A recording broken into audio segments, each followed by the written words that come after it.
Et salut à tous, je suis Wiltex. On se retrouve pour une nouvelle vidéo sur ma chaîne. Aujourd'hui, on va faire quelques réparations sur ma souffleuse à neige Husqvarna. Vous vous rappelez de cette machine? Je vous ai déjà fait un démarrage en octobre 2023, si je me souviens bien. Aujourd'hui, on va changer 3 pièces qui vont là-dessus.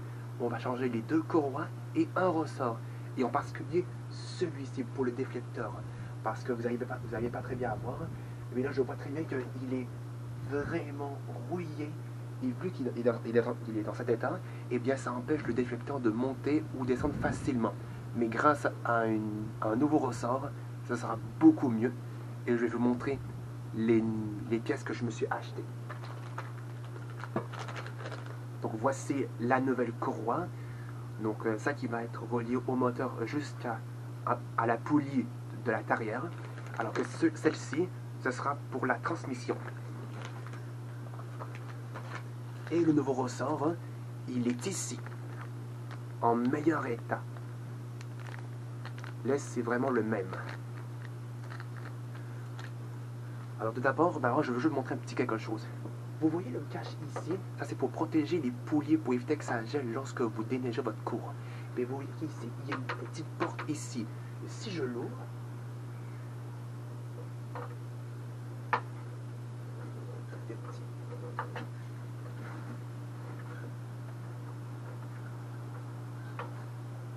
je vais vous montrer un peu. Regardez ce qu'il y a ici. Des chirpines. Et vous savez à quoi servent ces chirpines? Mais je pense que vous le savez déjà. Ils vont pour les vrilles ici. C'est ça les chirpines. Ça permet aux vrilles de mieux tenir sur les tuyaux ici. Parce que si les chirpines se cassent, eh bien une partie des vrilles ne va pas tourner. Parce que si vous frappez quelque chose avec la tarière, eh bien c'est la chirpine qui va se péter. Alors on va commencer d'abord par enlever le cache des courroies.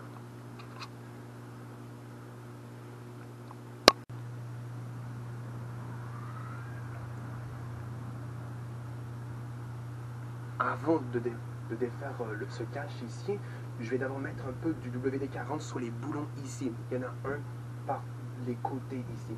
Un là et un de l'autre côté. Je mets du WD-40 parce que ça évite que la tête ne se pète et que les filets restent coincés dedans.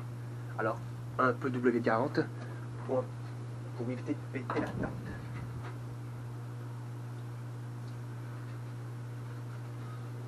Je vais faire de l'autre côté.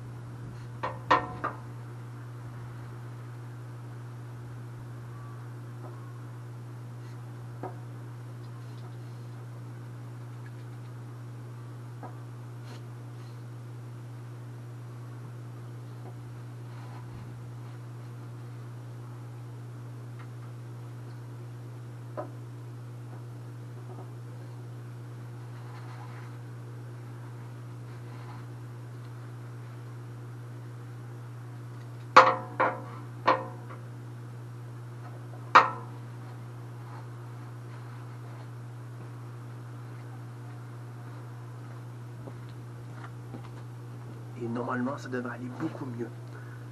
Pour éviter que la tête du boulon se pète.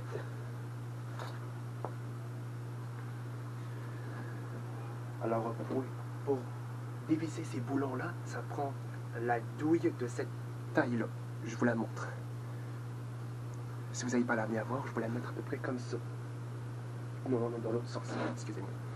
À peu près de cette taille-là. Je ne sais pas si vous arrivez à voir, c'est cette taille-là que vous devez prendre comme douille.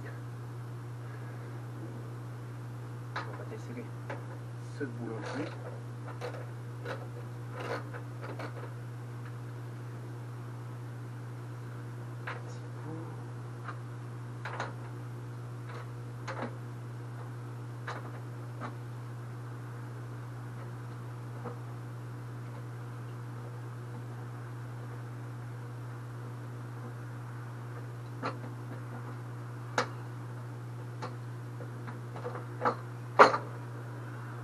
Voilà, l'autre, ce premier boulon est défaire. Et là, je vais aller faire l'autre, mais je vais pas faire ça pendant l'enregistrement. Au moins, vous comprenez le principe. Donc, j'enlève le cage et on se revoit pour vous montrer l'état des courroies. Voilà, j'ai enlevé le cache des courroies. Et là, vous les voyez très bien.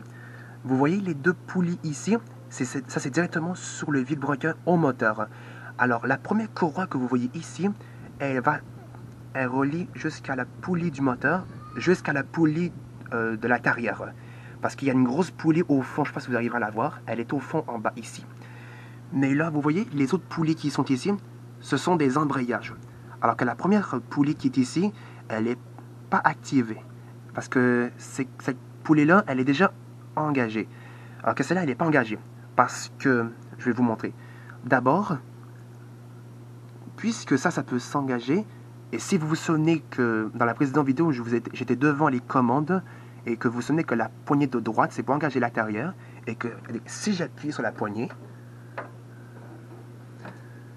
la poulie s'est activée, et la courroie est tendue, et là, à l'intérieur, est actionnée. Et si je relâche la poignée, la poulie revient à sa position normale, et là, à l'intérieur, elle s'arrête. Par contre, c'est un peu différent pour la transmission. Vous voyez qu'il y a un ressort ici. Il est tenu par un support au fond à peu près, où il y a la roue ici. Vous voyez le ressort ici? Et bien, c'est accroché là. Et en fait, ça permet de déjà faire embrayer l'embrayage ici pour tendre la courroie parce que la courroie de la transmission, elle va être toujours engagée. Alors que vous voyez, je ne sais pas si vous arriverez à voir, un peu avec le reflet, il y a une autre poulie au fond. Et en fait, c'est du caoutchouc qu'il y a dessus. Et je crois que ça, c'est le galet. Et en fait, il va permettre de frotter sur la poulie de la transmission juste ici. Et en fait, cette poulie-là, au fond, elle bouge lorsque vous appuyez sur la manette de gauche pour la transmission, si vous vous souvenez bien. Et si vous vous souvenez une telle vitesse, eh bien, la souleuse va avancer à la vitesse parfaite que vous avez sélectionnée. Alors, pour faire ça, il va falloir que j'enlève les boulons, un ici, et il y en a un autre juste ici, je ne sais pas si vous allez voir, qui est derrière la chute, celle-ci. Mais il y aura un petit peu de problème par contre. Dès que je vais enlever les deux boulons, eh bien, le de l'arrière ici va tomber vers le sol. Donc il faut mettre quelque chose ici pour faire en sorte que ça tienne. Parce que si vous ne mettez pas quelque chose ici, eh bien, ça risque de endommager l'arrière ici. Ou sinon ça peut causer des blessures. Donc il y a deux façons. Soit vous avez quelqu'un qui peut vous aider à changer les courroies, soit vous êtes tout seul, mettez quelque chose ici pour faire en sorte que ça ne tombe pas au sol, que ça puisse abîmer les poignées ici. Et en fait cette partie ici, ça sert de contrepoids pour éviter que l'arrière ici puisse tomber sur le sol. Puis parce que ça c'est très très très lourd ça. Alors le principe ce serait de mettre quelque chose d'abord en arrière. Une fois que vous avez enlevé les boulons, mettez quelque chose en arrière pour maintenir l'arrière, pour éviter que ça puisse abîmer. Donc je mets quelque chose en arrière, après ça on va pouvoir démonter les boulons. Finalement, je crois que d'abord je vais commencer par retirer la chute, parce que vous aurez un petit souci après, avant de démonter les courroies pour les changer. C'est que la chute va vous gêner, parce que c'est les câbles là ici qui va permettre de contrôler le sens que vous tournez la chute par la manette qui est ici. Alors, regardez ça. Pour faire faciliter les choses, je vais la mettre sur le côté. Et après ça, en même temps, ça va permettre de voir que le déflecteur, il a peu de mal à monter. Regardez ça. Je pense que vous arriverez à voir. J'ai mis la manette vers le haut au maximum et vous voyez que ça reste toujours à cette distance. Alors j'ai toujours tendance à l'aider à la main pour l'aider. Donc c'est le ressort vraiment qui doit être bon à être changé. Alors je fais ça parce que ce sera plus facile de pouvoir enlever la chute et pouvoir en même temps changer son ressort. Alors je vais mettre un peu du WD-40 sur le boulon parce qu'il a assez rouillé le boulon. Alors pour éviter que je le pète, et ben, ce sera plus facile.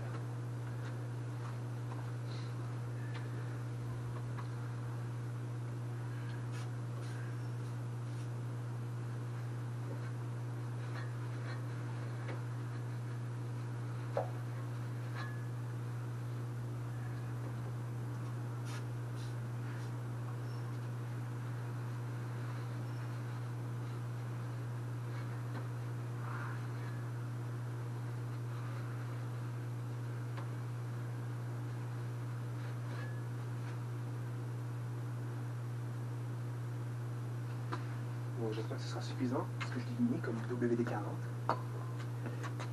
Et comme douille que vous aurez besoin pour enlever le boulon ici, vous aurez besoin de cette douille. Et j'ai mis aussi une rallonge. Donc la douille que vous aurez besoin, c'est celle-ci. Alors, on va démonter la chute.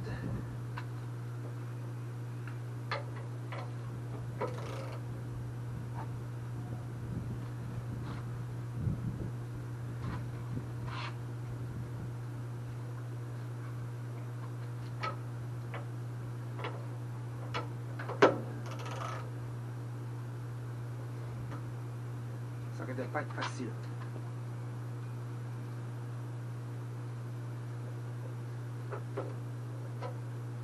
Peut-être encore un peu de WD-40. Donc, dès que j'arrive à enlever le boulon, eh bien, on va pouvoir retirer la chute. Donc je vous retrouve dès que j'ai enlevé le boulon.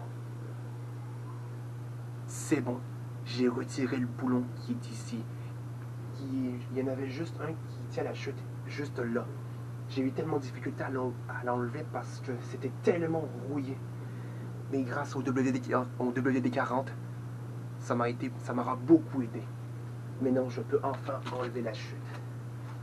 On va voir ça.